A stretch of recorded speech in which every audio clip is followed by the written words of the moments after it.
Shalom, dear family. The message from the Word of Yah this evening is a message that's a part two of a title entitled The Remnant That Remains. And this passage that we're going to be exegeting tonight is particularly interesting in Isaiah chapter 6 in relation as well to Habakkuk chapters 1 and 2, especially in light of the news we got just yesterday of the army takeover of Washington, D.C. And Trump is threatening to do the same in Chicago and other cities where there are big Hebrew populations. It's happening just as Habakkuk was told. The prophet Habakkuk was told in chapter 1 that a heathen Babylonian king, like the eagle, would come into our crime-infested Hebrew areas because of our disobedience to Torah. That means we could not expect that the mayhem we have done in our communities, as my brother Michael sent me the news the other day here in Chicago, we had 2,000 youth gathered on the west side in the Austin area. And when they all came together, they just started shooting. 4 people got killed or shot. I can't remember exactly how many got killed. And this is going on throughout our community. Do you think that y'all just gonna step back and let Israel get by with mayhem like that? And that's what we've got to understand. This is happening as Habakkuk had foretold in chapter 1 of Habakkuk. He said, for this reason, Yah said he would raise up a Babylonian king to inflict punishment on the Hebrew community. In Habakkuk's time, it was Nebuchadnezzar who was the Babylonian king. Today, in our time, it's the Babylonian king Donald Trump, another king of Babylon. And America is Mystery Babylon. So tonight's lesson is entitled The Remnant That Remains. And it will be connected with the book of Habakkuk chapter 1 and chapter 2 together. But in Isaiah, the scripture text reads, verse 8 through 13 of chapter 6, quote, also I heard the voice of Yah saying, whom shall I send? And who will go for us? Then said I, here am I, send me. And he said, go and tell this people, hear you indeed, but understand not, and see you indeed, but perceive not. Make the heart of this people fat, make their ears heavy, and shut their eyes, lest they see with their eyes, and hear with their ears, and understand with their hearts, and convert, and be healed. Then I said, Yah, how long? And he answered, until the cities be wasted without inhabitant, and the houses without man, and the land be utterly desolate. Yah have removed men far away, and there shall be a great forsaking in the midst of the land. But yet in it shall be a tenth, and it shall return, and shall be eaten as a tall tree, and as an oak whose substance is in them. When they cast their leaves, so the seed, the holy seed, shall be the substance thereof. Hallelujah. Tonight's Hallelujah. lesson, hallelujah. Tonight's lesson entitled The Remnant That Remains, Part 2, will investigate the prophetic meaning in verses 9 through 11 as to how long the Israelite people would be an incoherent people to Yah's message regarding their role and place as the chosen Israelite people in the emergence of the kingdom of Yah. The Messiah Yeshua explained in Matthew chapter 13, verses 14 through 15, that this incoherence and lack of understanding that Israelites have regarding their role as the chosen people in the coming kingdom of Yah is due to a stubborn refusal to want to understand Yah's plans for them, as he pointed out, as I must point out by teaching and quoting from parts of Isaiah chapter 6, verses 9 through 10, combined with Isaiah chapter 29, verse 13, as stated by our master in quoting those passages in Matthew 13, verses 14 through 15, quote, and he said, go and tell this people, hear you indeed, but understand not. See you indeed, but perceive not. Make the heart of this people fat and make their ears heavy and shut their eyes, lest they see with their eyes and hear with their ears and understand with their heart and convert and be healed. Wherefore the master said, for as much as this people draw near me with their mouth and with their lips do honor me, but have removed their heart far from me, and their fear toward me is taught by the precept of men. The prophet Isaiah describes examples of the stubborn resistance among Israelites to the kingdom truth of Yah's word, as cited in Isaiah chapter 29, verse 10, verse 11 through 13, quote, and the vision of all of you is become unto you as the words of a book that is sealed, which men deliver to one that is learned, saying, read this, I pray thee. And he saith, I cannot, for it is sealed. And the man, and the book is delivered to him that is not learned, saying, read this, I pray thee. And he saith, I am not learned. Wherefore Yah said, for as much as this people draw near me with their mouth, and with their lips do honor me, but have removed their heart far from me, and their fear toward me is taught by the precept of men. In Isaiah chapter 6, verse 11, the prophet asks Yah, how long will this stubborn incoherence of the Israelite people to the counsel of the will of Yah last? And Yah responds, as stated in verses 11 through 13, again, that strong judgments would come upon them that will result in only a coherent remnant of survivors who will remain, again as stated. Then said I, Yah, how long?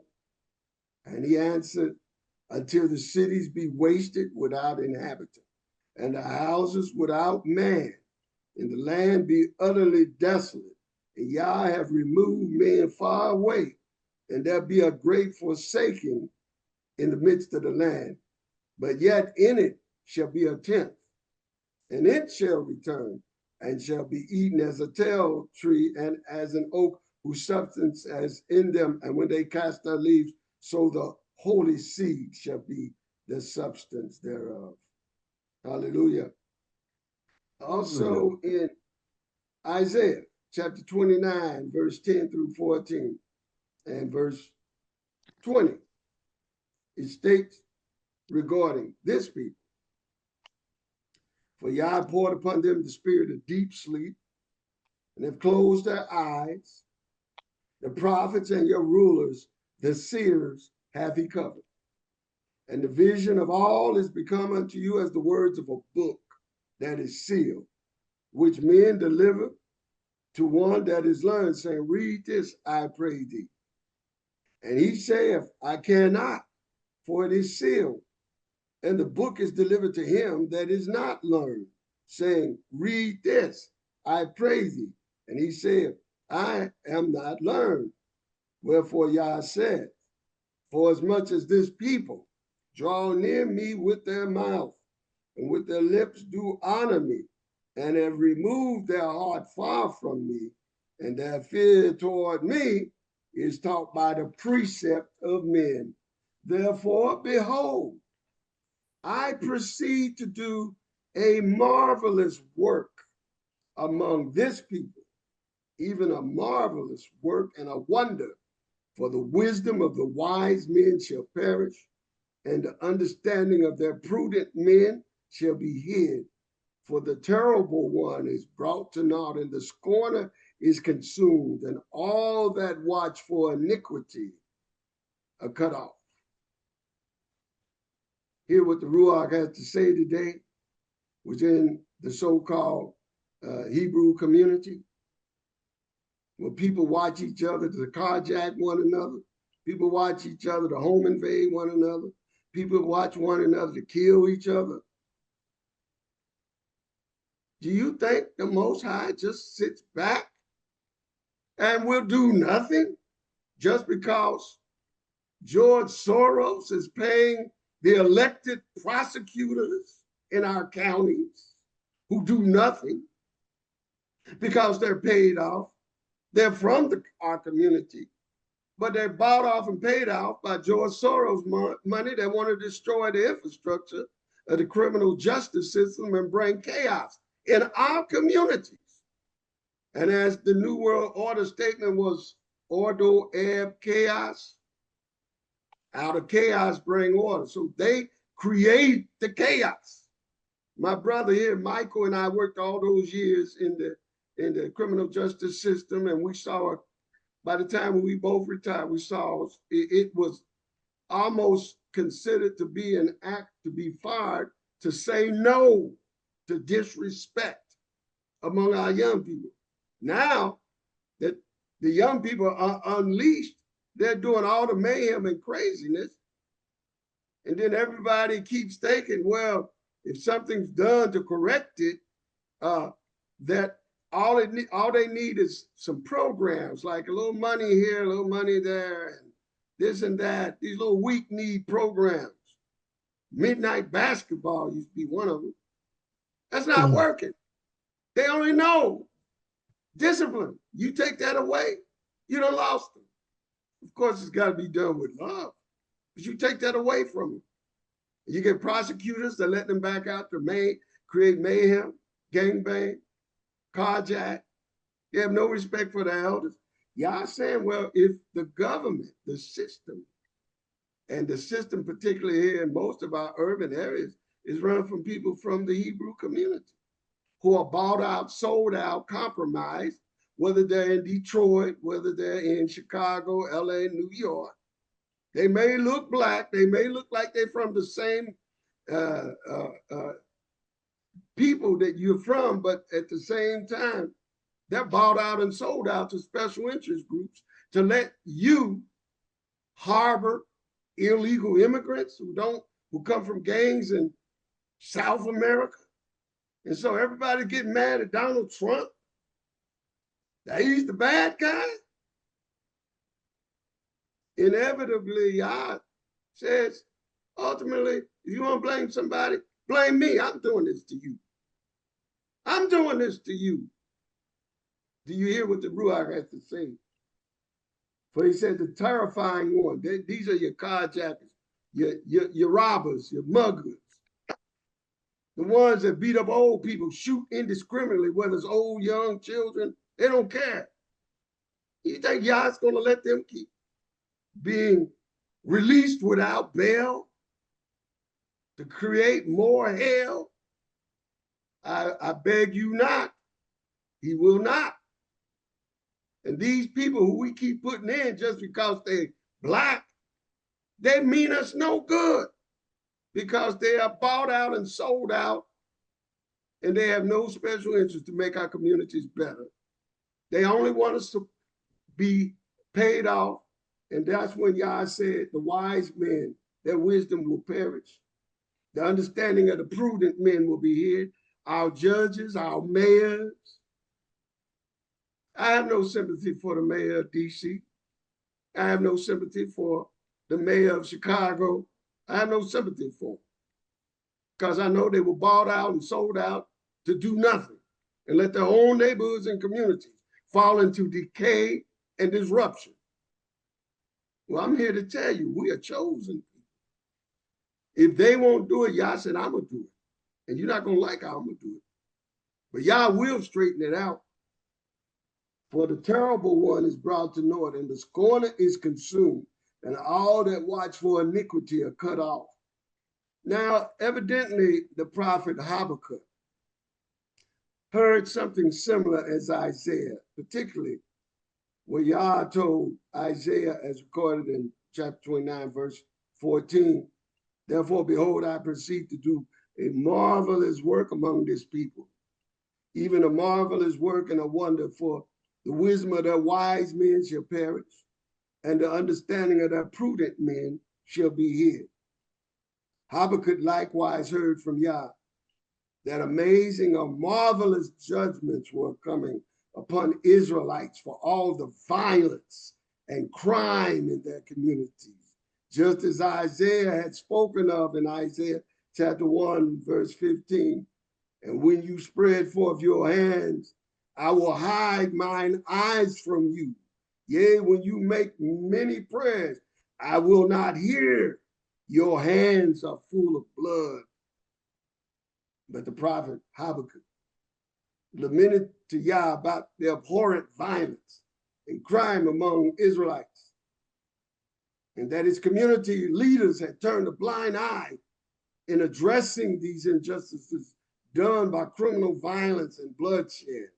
And law enforcement and Israelite leadership had become slack, and the court system had become impotent in dealing with crime.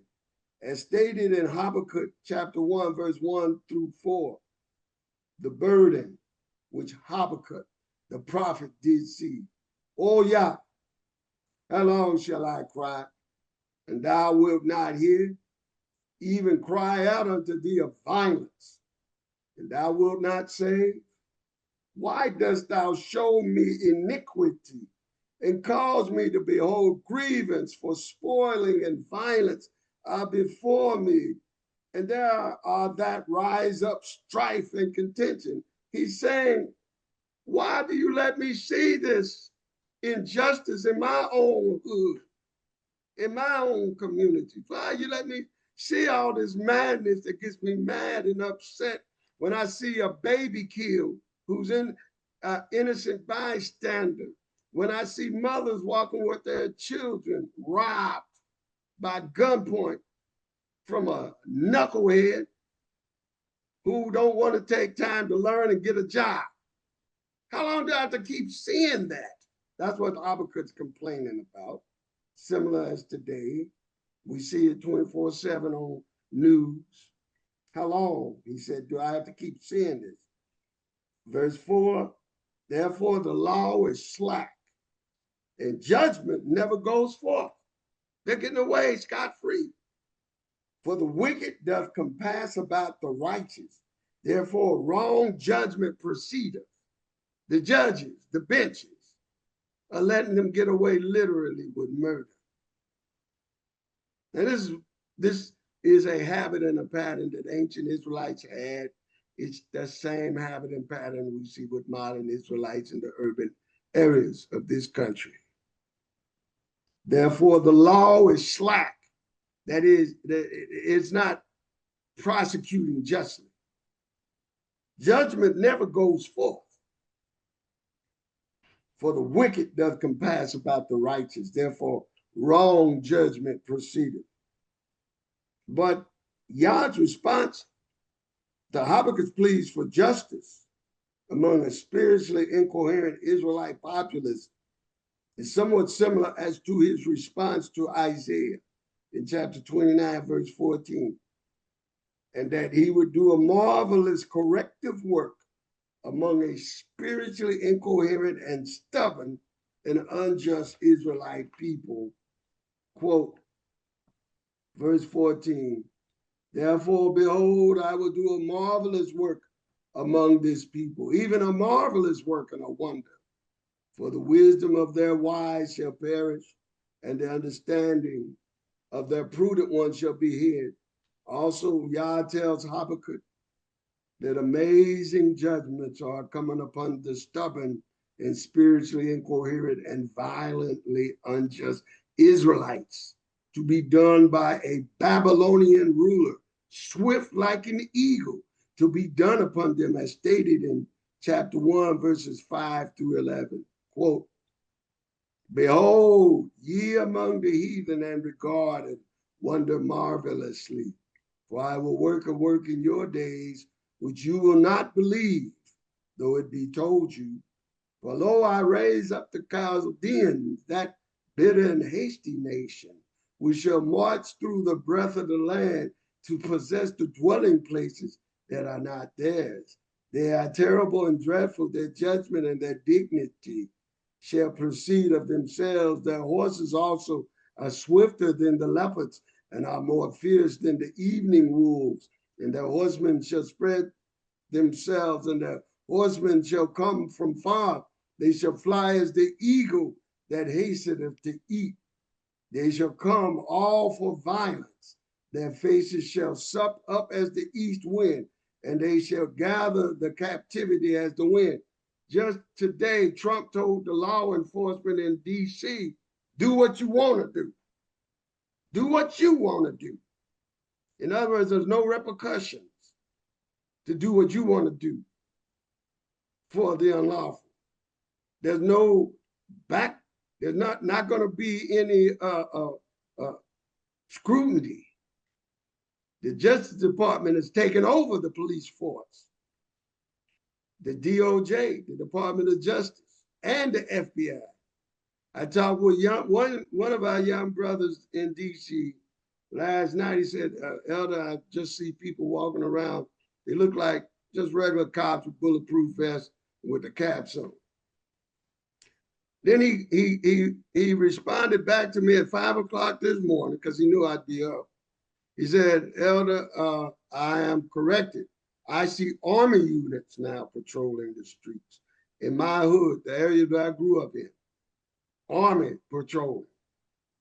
This is what this prophet is saying is portents of the future that's coming to Israel.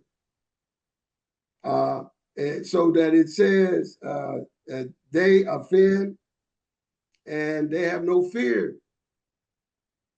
They have no fear. The president over them now is saying, do what you want to do with them. So there won't be any investigations. And there won't be any commissions to investigate. They can just do what they want to do. And they shall scoff at the kings, and the princes shall be a scorn to them. They shall deride every stronghold, where they will heap dust and take it. That is, all the municipality powers, you have no more power in this. Your power's done because you didn't do anything in the first place to correct what needed to be corrected. And Yah is the great equalizer. He will correct. He'll even use people that don't know him to do it. And even this, he says in verse 11 of Habakkuk 1, then shall his mind change, he shall pass over and offend, imputing this, his power, unto his God. That is, he don't know Yah. He's thinking that his God's giving him the power over you. He doesn't know that your Elohim is giving him power over you, because your Elohim, our Father, he is disgusted with us. He said in Amos 2, Amos 3, you only have I known of all families. Therefore, I will punish you. And this is what, sad to say, is coming and is going to increase after so much resistance and stubbornness towards the word of Yah. Yah turns to a heathen Babylonian ruler named Nebuchadnezzar in the time of the prophet Habakkuk to be the new sheriff in town, an avenger over the unjust and spiritually incoherent Israelites during the time of the late 7th century BC. But in this time, Yah has raised up another heathen Babylonian king named Donald Trump to move into federal police occupation of the Israelite community of Washington, D.C. And he is threatening to take over Chicago law enforcement as well over the Israelite community here and other cities. Now, a lot of people say, oh, he can't do that. What if Yah says he's going to do that? Who's going to stop him? I can tell you this, Donald Trump can't do it, but Yah can do it. And he will use people like Donald Trump. Why? Because we have inadequate and spiritually incoherent Black leadership that are morally bankrupt. But the prophet Habakkuk did not like that Yah would use Nebuchadnezzar, who was the Donald Trump of his time, to take over the Hebrew community, because the prophet reasoned this heathen ruler was more wicked than the Israelites themselves, as stated in Habakkuk chapter 1, verses 12 through chapter 2, verse 1. Art thou not from everlasting, O Yah, my Elohim, mine Holy One? We shall not die, O Yah. Thou hast ordained them for judgment. And O mighty Elohim, thou hast established them for correction. Thou art of purer eyes than to behold evil, and canst not look on iniquity. Wherefore lookest thou upon them that deal treacherously, and holdest thy tongue when the wicked devoureth the man that is more righteous than him, and makest men as the fishes of the sea, as the creeping things that have no ruler over them. They take up all of them with the angle. They catch them in their net and gather them in their drag. Therefore they rejoice and are glad. Therefore they sacrifice unto their net and burn incense unto their drag, because by them their portion is fat and their meat plenteous. Shall they therefore empty their net and not spare continually to slay the nations? Then Habakkuk, after saying this to Yah, he says in verse 1 of chapter 2, I will stand on my watch and set me upon the tower, and will watch to see what he will say unto me, and what I shall answer when I am reproved. So today, this is Yah's response to those who are bemoaning the imposition of federal law enforcement over DC and the prospect of Donald Trump expanding his policy over other Hebrew communities in other cities in America, just as Habakkuk was bemoaning similarly regarding Nebuchadnezzar. Here is the word of Yah in response to yours and the prophet's concern when a heathen Babylonian king like Trump or Nebuchadnezzar emerges to exact Yah's judgments on the spiritually stubborn and dangerously incoherent Israelite people. Quote, verse 2, and Yah answered me and said, write the vision, make it plain upon tables, that he may run that readeth it. For the vision is yet for an appointed time, but at the end, in the end times, it shall speak and not lie. Though it tarry, wait for it, because it will surely come. It will not tarry. Behold, his soul, which is lifted up, is not upright in him, but the just shall live by his faith. Yea, also because he transgresseth by wine. Now, this is the oppressor. He is a proud man, neither keepeth at home. He can't stay within his own parameters. He's got to be the world policeman, who enlarges his desire as hell. He's never satisfied like hell was never satisfied. And it's as death, wherever he goes to intervene, death happens in every nation where he tries to do regime changes. Death, mayhem, and chaos follow wherever he goes. And he cannot be satisfied, but he gathereth unto him all nations and heapeth unto him all people. Woe to the Chaldeans! Shall not all these take up a parable against him and a taunting proverb against him, and say, woe to him that increaseth that which is not his? He doesn't own all the gold in Africa, but he's going to tell the guy at Burkina Faso, unless you make a deal with us for gold, we're going to bankrupt you. Yeah. So he's not satisfied with what he's got. He has that disease called avarice. It's a disease where he's never satisfied. And to him, woe to him that increaseth that which is not his. How long? To him that ladeth himself with thick clay. Now, this is to the one Yah uses to punish the Israelites, but then Yah decides he's going to punish the punisher of the Israelites because of his ways. As explained further here in verse 7 of chapter 2. Shall they not rise up suddenly that bite thee, and awake that vex thee, and thou shalt be plundered under them? See, Yah's raising up China and Russia and other coalitions of countries now against this Babylon, because thou hast spoiled and plundered many nations. All the remnant of the peoples shall plunder you because of men's blood and for the violence of the land and of the city and of all that dwell therein.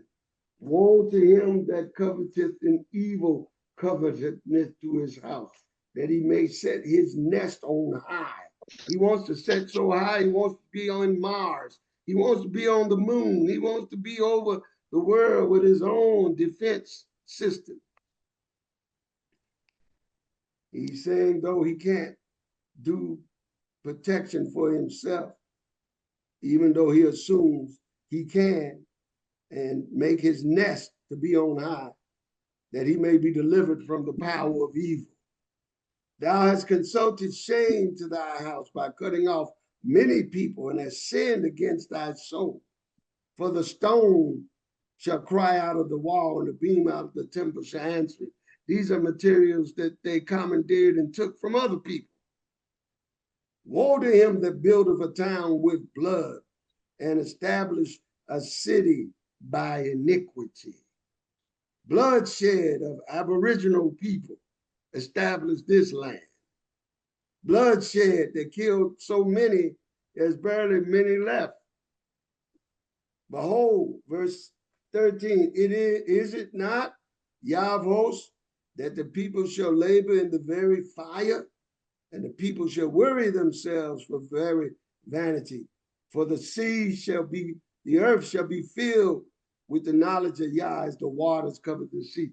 And while he's tinkering and tampering with the world system, Yah is increasing knowledge. As it said in Daniel 12, knowledge in these days will increase.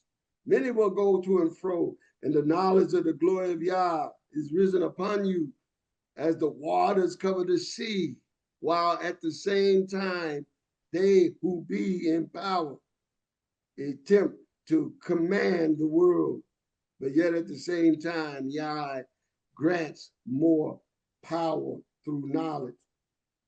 But he declares in verse 15, woe unto him that giveth his neighbor drink, that putteth thy bottle to him and maketh him drunken also, that thou mayest look on their nakedness. Yeah, give them some far water.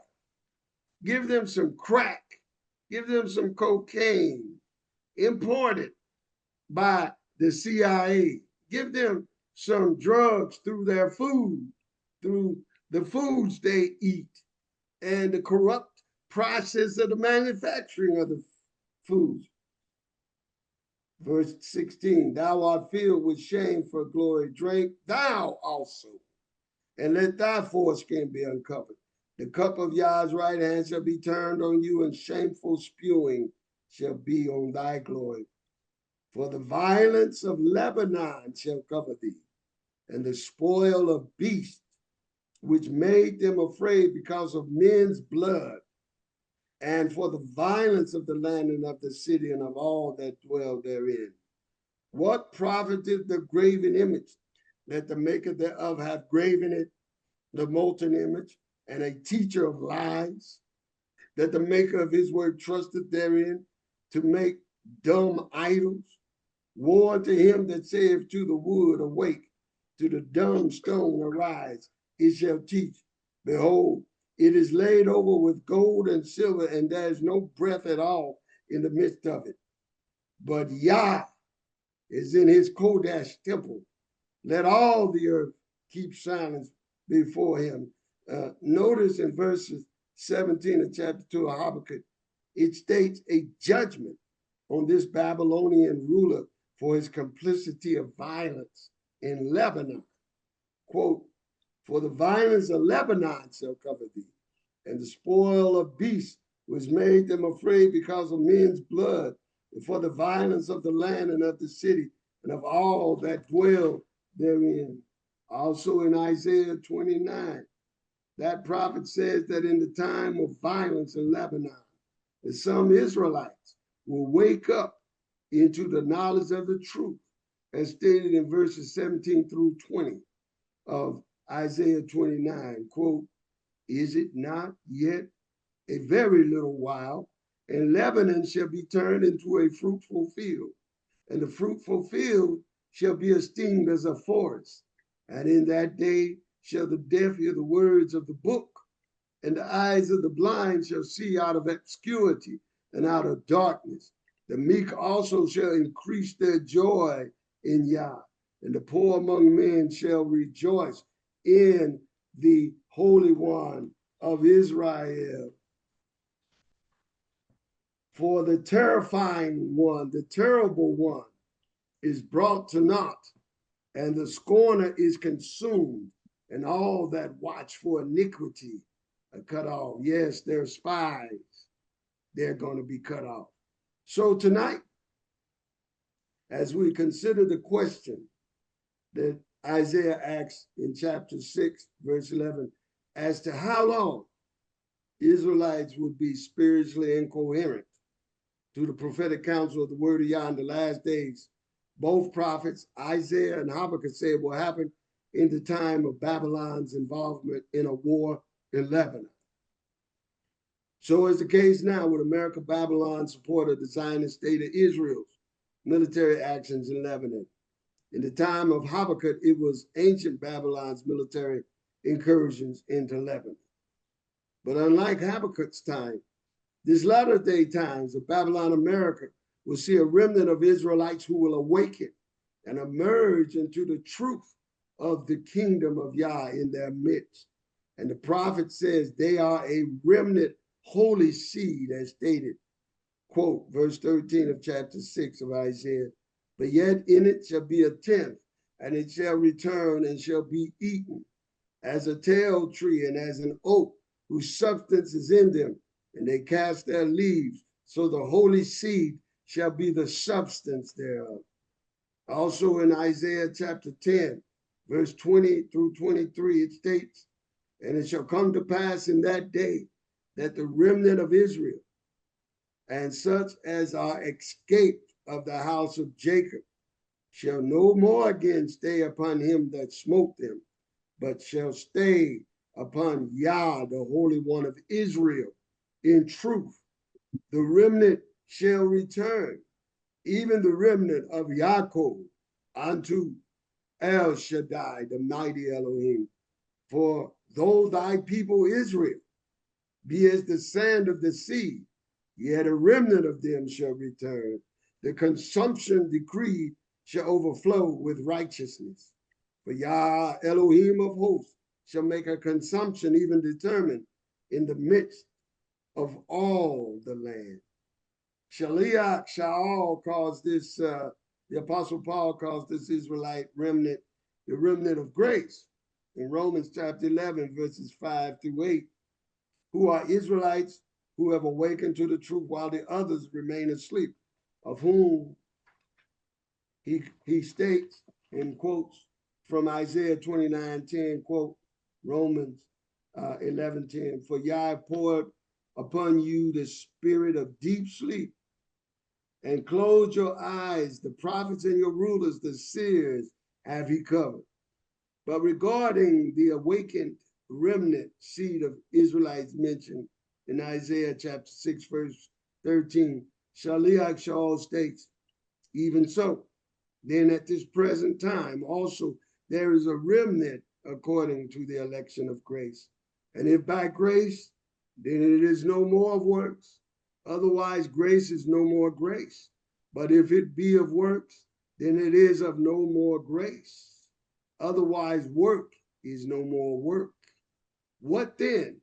Israel have not obtained that which he seeketh for, but the election have attained it, and the rest were blinded, according as it is written, Elohim have given them the spirit of slumber, eyes that they should not see, and ears that they should not hear, unto this day.